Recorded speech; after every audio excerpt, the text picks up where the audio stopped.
అందరికీ కావాల్సినవి ఇవే కదరా! దానికెందుకు ఈ జనాలు, సొసైటీ అంతా కూడా జడ్జ్ చేస్తారా?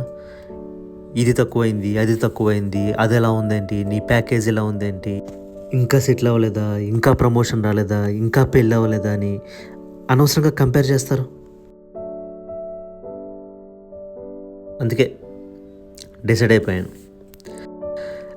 ఎన్ని రోజులు వాళ్ళు బాధపడతారు, వీళ్ళు బాధపడతారు, వాళ్ళు ఏదో అనుకుంటారని చెప్పి వాళ్ళకి నచ్చిన గ్రూప్ తీసుకోవడం, వాళ్ళకి నచ్చిన జాబులు చేయడం ఇవన్నీ చేశాను. ఇక నుంచి అలా కాదు. నాకు కార్పొరేట్ జాబ్ అక్కర్లేదు, చేసుకోవడానికి ఒక క్రియేటివ్ వర్క్ ఉంటే చాలు.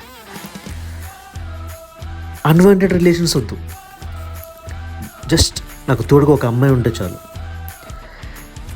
నాకు ఈఎంఐ లైఫ్ వద్దు, సింపుల్ ట్రావెలింగ్ లైఫ్ కావాలి.